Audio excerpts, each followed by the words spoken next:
I'm super excited to announce the brand new round robin features in ActiveX. There's also a couple of little changes that'll greatly improve web lead management in ActiveX that we'll take a look at just after. There's a really good chance you already know what round robin is, but in case you don't, round robin is an equal distribution of leads to a specific set of users. So in ActiveX, how we managed web leads before was basically really simple. It would be a pool or a bucket of people, right? And anybody can grab those leads so long as that you're in the bucket. If there are 3 people in the bucket, everyone receives the leads at the exact same time. This old way of doing things in ActiveX promotes faster response times. That's the name of the game for web lead priorities and web lead flow. For round robin, however, it's the opposite. We give every single person an equal opportunity to manage web leads.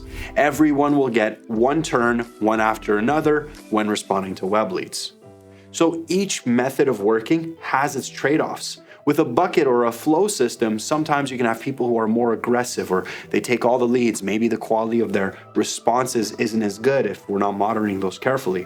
With round robin, maybe we're gonna get longer response times. We're gonna get people who take really long to answer leads because they're getting them anyways. This is the nature of both systems. There are advantages and disadvantages to both, and how you proceed is entirely up to your discretion and your dealership how you work. Personally, I like the flow because the worst thing that can happen is not answering a lead fast enough and they go see our competitors. So that's why I usually always recommend the flow.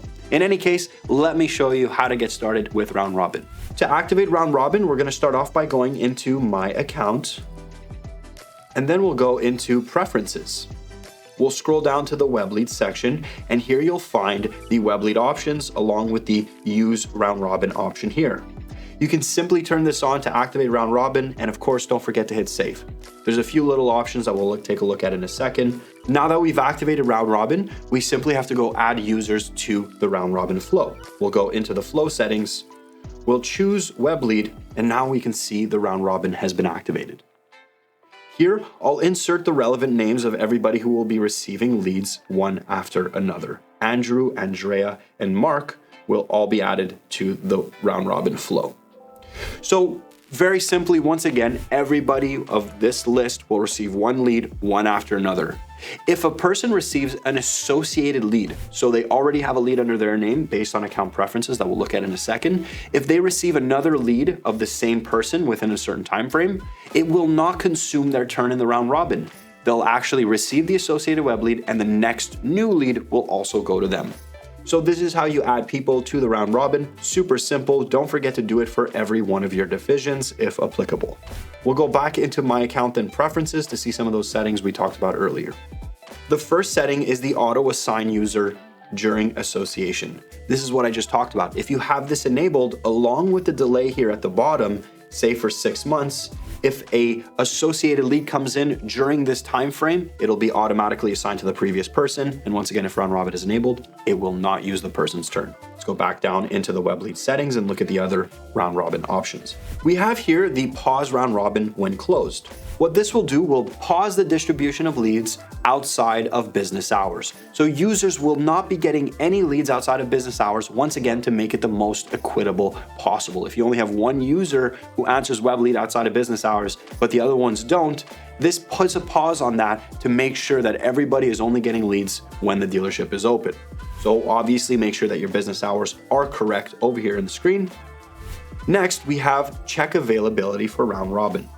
This is, once again, the most equitable way to distribute web leads.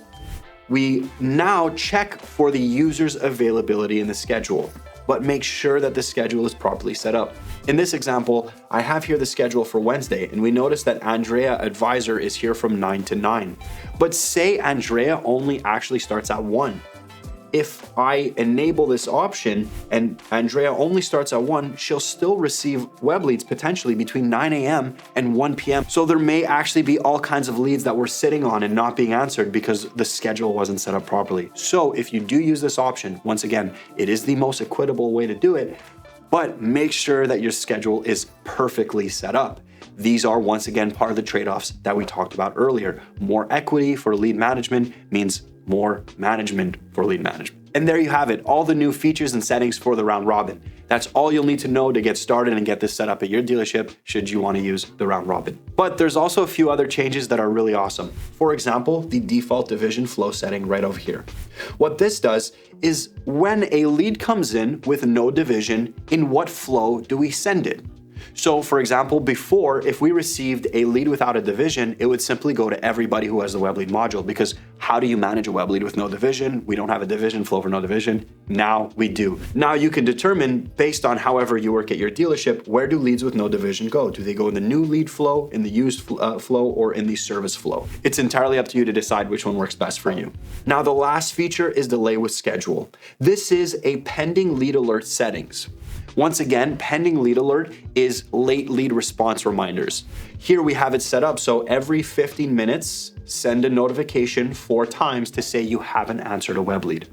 Before, when the dealership was closed, there basically would be no pending lead alerts except for just one the next morning. So once again, I receive a lead at 8:50, we close at 9. We open at 8 the next day, I receive just one notification to say that the lead is late. It would be 15 minutes late because of response times are only during business hours. Now, if I turn this on, these extra repetitions will continue on for the next day. So in this case, I have 4 set up. I'm still gonna receive 3 more notifications every 15 minutes on the next opening day. So pending lead notifications continue on to the next business day, whereas before we only sent 1. There you go, all the new changes for web lead and web lead management in ActiveX. I hope you've appreciated this video. Let me know down below.